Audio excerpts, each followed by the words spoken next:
स्वागत है स्वागत है आप सभी का स्वागत है आप सभी का स्वागत है आप सभी का पीएस जुडिशरी के यूट्यूब चैनल पर। और आप देख रहे हैं करंट अफेयर का सेशन। आज हम करंट अफेयर से रिलेटेड इंपॉर्टेंट प्रश्नों को डिस्कस करेंगे।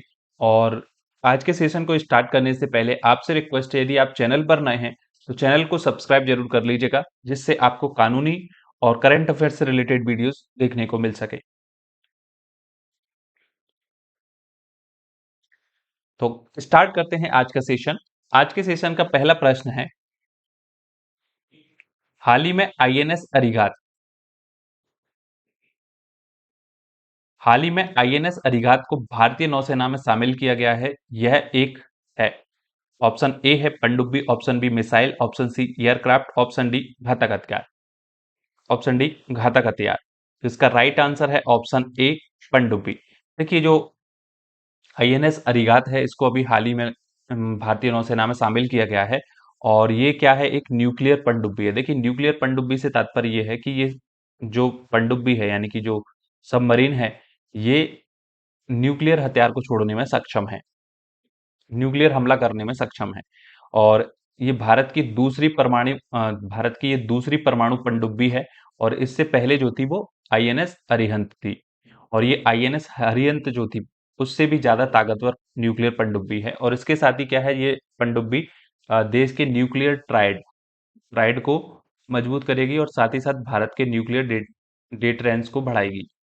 देखिए, न्यूक्लियर ट्राइड क्या होता है, जब कोई भी देश हवा और स्थल, यानी कि स्थल जिसे हम कहते हैं लैंड, और वाटर यानी कि पानी, तीनों ही जगह से क्या है, परमाणु हमला करने में सक्षम हो जाता है, तो वो देश क्या है, न्यूक्लियर ट्राइड कहलाता है। तो भारत जो है, जब आईएनएस अरिहंत बनाया गया था, तब न्यूक्लियर ट्राइड देश बन गया था। तो हम बात करें आईएनएस अरिहंत की, तो देखिए इसकी कुछ फीचर्स की हम बात कर लेते हैं। तो देखिए, 112 मीटर इसकी जो है आ, हा- न, लंबाई है। और 11 मीटर जो है इसकी चौड़ाई है, विड्थ है। और 9.5 मीटर यानी कि इसकी जो है हाइट है। और 6000 टन जो है इसका वजन है। देखिए, स्पीड की बात करें तो 24 नॉट यानी कि 44 किलोमीटर प्रति घंटे की रफ्तार से चलने में ये सबमरीन जो है सक्षम है।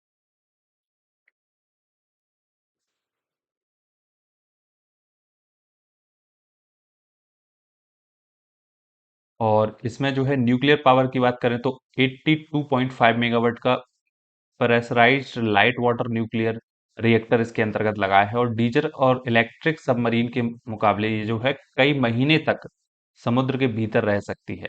तो ये चीज आपको ध्यान रखना है, कुछ इंपॉर्टेंट बातें इस संबंध में। और इसका जो निर्माण किया है वो डीआरडीओ और रूस की एक प्राइवेट कंपनी है, उसके द्वारा इसका निर्माण किया गया है। इस प्रश्न से आपको इतनी बातें याद रखनी है। बढ़ते हैं अगले प्रश्न की तरफ। हाल ही में हाल ही में पश्चिम बंगाल राज्य ने बलात्कार विरोधी विधेयक यानी कि एंटी रेप बिल में रेप पीड़ित की मौत हो जाने पर कितने दिन में फांसी देने का प्रावधान किया है। ऑप्शन ए 10 दिन, ऑप्शन बी 11 दिन, ऑप्शन सी 20 दिन, ऑप्शन डी 21 दिन।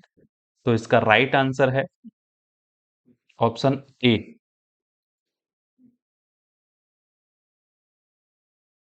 ऑप्शन ए इसका क्या है, राइट आंसर है 10 दिन। देखिए, अभी अ, देखिए अभी कोलकाता में जो है हाल ही में एक बड़ा दर्दनाक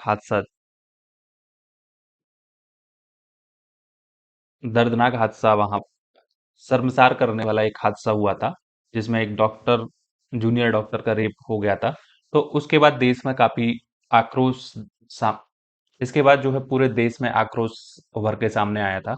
और उसी के टैकल करने के लिए जो है पश्चिम बंगाल राज्य है, उसने अपनी विधानसभा में बलात्कार विरोधी विधेयक एक पास किया है। और इसका नाम जो रखा है, अपराजिता वुमेन एंड चाइल्ड बिल 2024। इसको पारित कर दिया है। अब ये जो है राज्यपाल के पास परमिशन के लिए जाएगा, उसके पास राष्ट्रपति को भी परमिशन के लिए भेजेगा। जो अपराजिता वुमेन एंड चाइल्ड एक्ट है, चाइल्ड बिल है, ये जो है बीएनएस में संशोधन करता है। बीएनएस के जो भारतीय न्याय संहिता 2023 है, उसके जो रेप से रिलेटेड प्रोविजन है, उसमें संशोधन करता है। इसमें इस कानून के अनुसार यदि कोई भी रेप केस होता है तो उसमें जो इन्वेस्टिगेशन होगा वो 21 दिन के अंदर पूरा किया जाएगा और उसके बाद जब ट्रायल कंप्लीट हो जाएगी उसके 10 दिन में जो है फांसी की सजा दी जाएगी। तो ये चीज आपको ध्यान रखना है कि अभी अपराजिता वुमेन एंड चाइल्ड बिल जो है किसके द्वारा पारित किया गया है? पश्चिम बंगाल के द्वारा। बढ़ते हैं अगले प्रश्न की तरफ। हाल ही में किसने वायुसेना के उप प्रमुख का पदभार ग्रहण किया है? ऑप्शन ए है air marshal Ashutosh Dixit. Option B air marshal Tejinder Singh. Option C air marshal B R Chaudhary.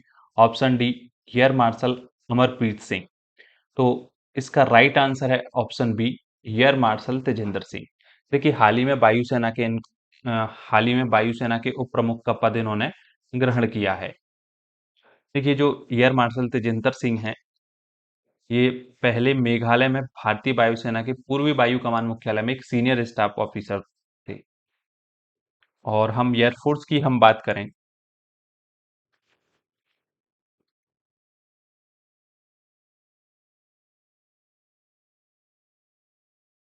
देखिए एयरफोर्स की हम बात करें। एयरफोर्स जो हमारी फोर्स है उसकी बात करें तो देखिए 26 जनवरी 1950 को इसकी स्थापना हुई थी। हालांकि इसकी स्थापना 8 अक्टूबर 1932 में हुई थी रॉयल इंडियन के नाम से। इसीलिए क्या है 8 अक्टूबर को हमारे देश में क्या है एयरफोर्स डे मनाया जाता है। Air force day. ठीक है। और इसका जो हेडक्वार्टर है वो नई दिल्ली में है और डिफेंस मिनिस्ट्री के अंदर ये एयरफोर्स आता है। और देखिए चीफ स्टाफ की हम बात करें इसके चीफ एयर स्टाफ की बात करें तो देखिए बी आर चौधरी यानी कि विवेक राम चौधरी जो है इसके चीफ स्टाफ हैं इनके। ये चीफ स्टाफ ठीक है ये चीफ हैं यानी कि मुख्य वायुसेना अधिकारी कौन है आपके air marshal B R Chaudhary. और मार्शल अमरप्रीत सिंह जो है ये वाइस वाइस चीफ हैं ये है ना।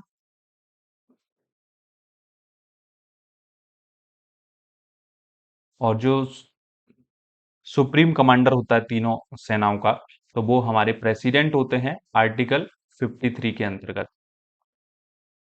तो ये ध्यान रखना है कि प्रेसिडेंट जो है सुप्रीम कमांडर होते हैं। तीनों सेनाओं के प्रमुख जो होते हैं वो कौन होता है? प्रेसिडेंट। और ये चीज बताई गई है आपकी आर्टिकल 53 के अंतर्गत। बढ़ते हैं अगले प्रश्न की तरफ। साल 2024 का रमन मैग्सेस पुरस्कार किसे दिया गया है? ऑप्शन ए है थी नेगोक थी नगोक थी निगोक थी निगोक फुओंग। ऑप्शन ए है Thi Ngoc Phuong. Option B Karma Phuntsho. Option C मिया Miyazaki Hayao. Option option C है मियाजाकी हायायो।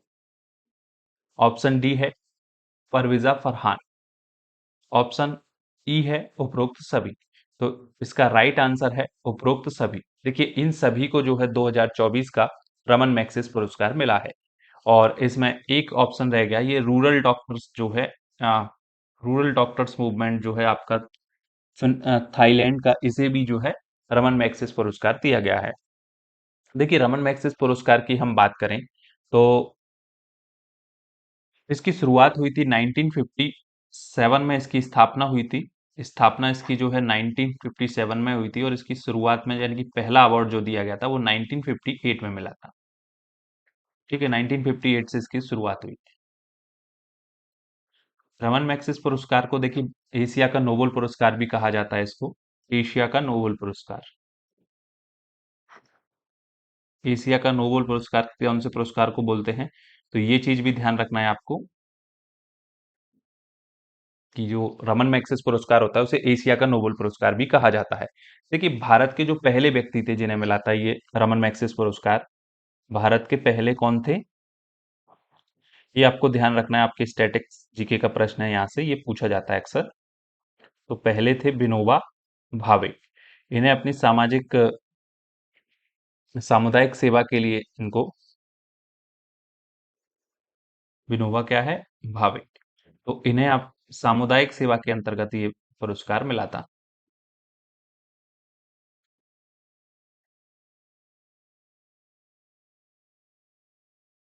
और ये पुरस्कार जो दिया जाता है, देखिए फिलीपींस के जो हैं राष्ट्रपति थे रमन मैग्सेस 7वें नंबर के, उनकी याद में ये पुरस्कार दिया जाता है। और इसकी घोषणा की जाती है 31 अगस्त को। और ये पुरस्कार की जो सेरेमनी होती है वो होती है आपकी नवंबर में।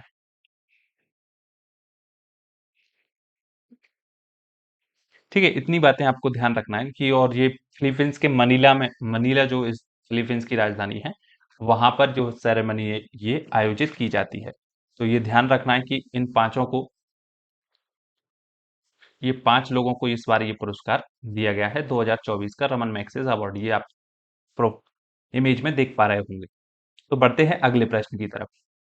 राष्ट्रपति द्रौपदी हाँ, राष्ट्रपति द्रौपदी मुर्मू जी ने कौन से विधि आयोग के गठन को मंजूरी दे दी है? ऑप्शन ए 21वें, ऑप्शन बी 22वें, ऑप्शन सी 23वें, ऑप्शन डी 24वें। देखिए देखिए हाल ही में जो हमारे राष्ट्रपति द्रौपदी मुर्मू जी हैं, उन्होंने भारत के 23वें विधि आयोग के गठन को मंजूरी दे दी है। इनका जो कार्यकाल होगा 23वें विधि आयोग का, वो 1 सितंबर से 2024 से 31 अगस्त 2027 तक रहेगा।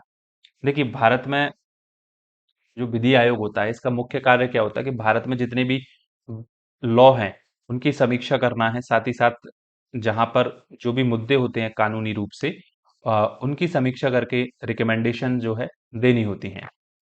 देखिए भारत में पहली बार जो है 1833 के चार्टर से जो है ब्रिटिश काल में पहला विधि आयोग बनाया गया था 1834 में। और जो लॉर्ड मैकाले जिसको हम बोलते हैं, वो इसके अध्यक्ष थे।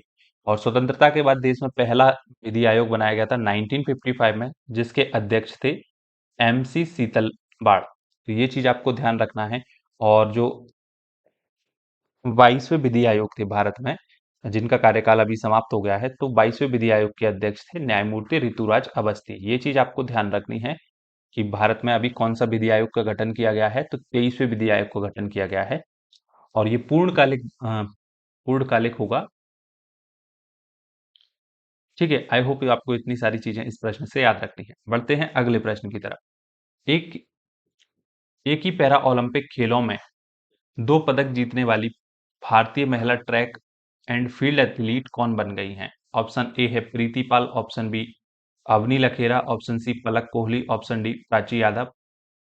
तो इसका राइट आंसर है आपका ऑप्शन ए प्रीति पाल। देखिए हाल ही में जो प्रीति पाल है, इन्होंने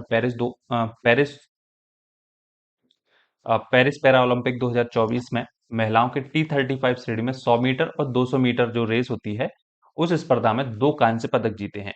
और इसके साथ ही वो क्या है, एक ही पैरा ओलंपिक खेल में दो पदक जीतने वाली भारत की पहली महिला ट्रैक एंड फील्ड एथलीट बन गई हैं। तो देखिए ओलंपिक खेलों में दो पदक जीतने वाली महिला कौन बनी है, तो वो आपको ध्यान रखना है। वो बनी थी आपकी मनु भाकर। और पैरा ओलंपिक खेलों में एक ही खेल में दो पदक जीतने वाली महिला कौन बनी है आपकी, तो ये आपकी प्रीति पाल है। तो इतना आपको ध्यान रखना है। बढ़ते हैं अगले प्रश्न की तरफ। पेरिस पैरा ओलंपिक 2024 में पुरुषों के भाला फेंक F64 स्पर्धा में किसने गोल्ड मेडल जीता है? यानी कि किस भारतीय ने गोल्ड मेडल जीता है? ऑप्शन ए है Nitish Kumar, option B Sumit Antil, option C Yogesh Kathuniya, option D Suhas. तो इसका राइट आंसर है आपका ऑप्शन बी सुमित अंतिल।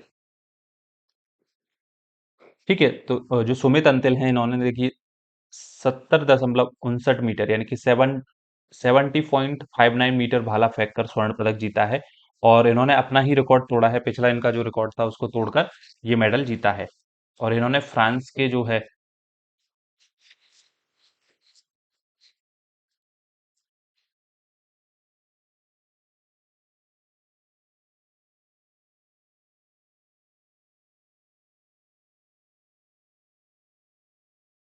ठीक है, तो ये चीज आपको ध्यान रखिए कि जो सुमित अंतिल है, इन्होंने अभी भाला फेंक F64 प्रतियोगिता में जो है भाला गोल्ड मेडल भारत के लिए जीता है।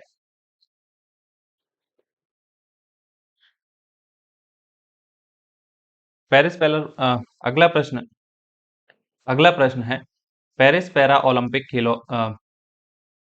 पेरिस पैरा ओलंपिक 2024 में नीतीश कुमार ने पुरुष बैडमिंटन में कौन सा पदक जीता है? ऑप्शन ए स्वर्ण यानी कि गोल्ड, ऑप्शन बी रजत, ऑप्शन सी कांस्य, ऑप्शन डी उपरोक्त में से कोई नहीं। तो इसका राइट आंसर है ऑप्शन ए स्वर्ण पदक। देखिए ये जो नीतीश कुमार हैं, इन्होंने पैरा ओलंपिक खेल जो है 2024 के, वो पेरिस में आयोजित किए जा रहे हैं।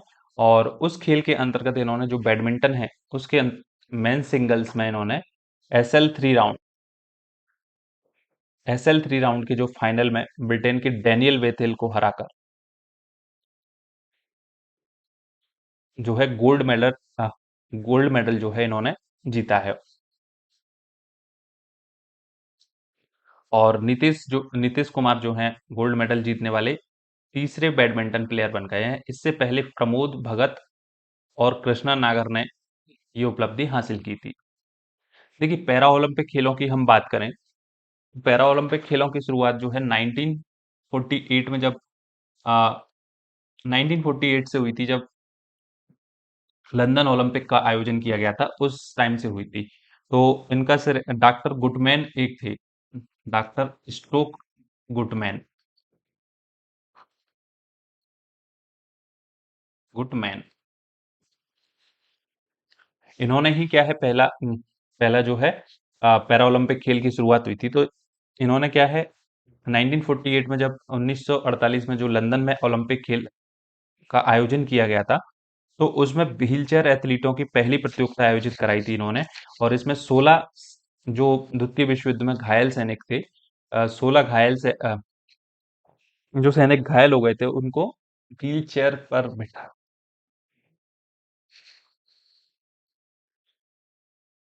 देखिए द्वितीय विश्व युद्ध में जो सैनिक घायल हो गए थे उनको इसमें शामिल किया गया था।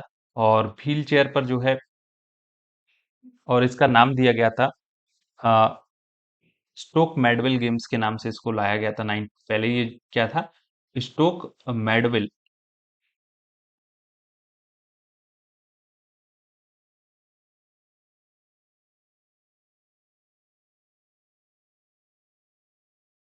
स्टोक मैडविल गेम्स के नाम से इसको लाया गया था। बाद में 1960 में इसका नाम चेंज करके क्या कर दिया, पैरा ओलंपिक्स कर दिया गया था।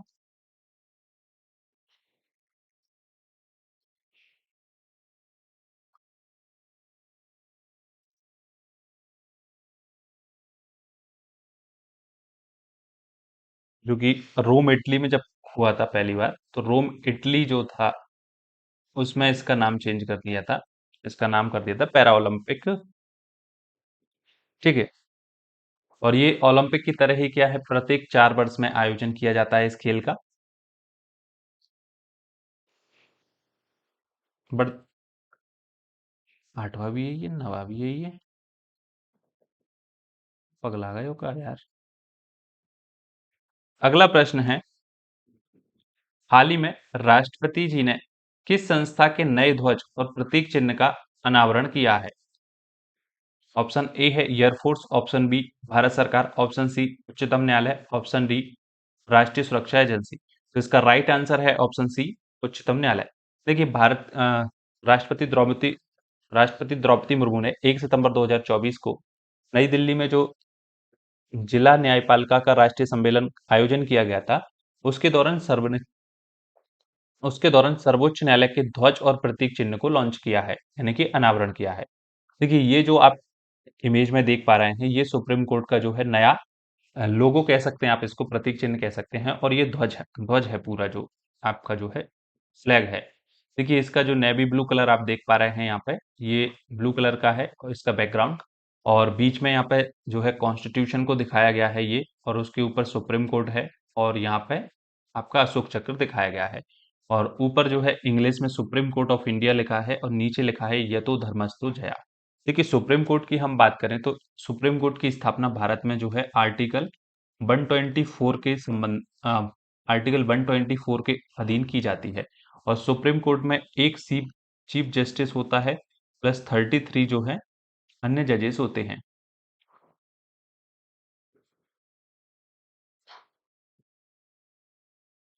और सुप्रीम कोर्ट के जो जजेस होते हैं उनके जो शपथ लेते हैं वो लेते हैं आपके राष्ट्रपति के सामने। तो ये चीज आपको ध्यान रखनी है। देखिए, स्वतंत्रता के बाद 28 जनवरी 1950 से जो है सुप्रीम कोर्ट ने काम करना अपना शुरू किया था, यानी कि अस्तित्व में आया था। तो ये चीज आपको ध्यान रखनी है। तो आज के करंट अफेयर का सेशन यहीं खत्म होता है। और आपका कोई भी डाउट है करंट अफेयर्स के इन प्रश्नों में, तो आप कमेंट सेक्शन में पूछ सकते हैं। और कोई भी चीज जो आपको नहीं समझ आई है, अरे हो गया ना एक बार, कमेंट सेक्शन में पूछ सकते हैं। मिलते हैं कल अगले करंट अफेयर के सेशन में।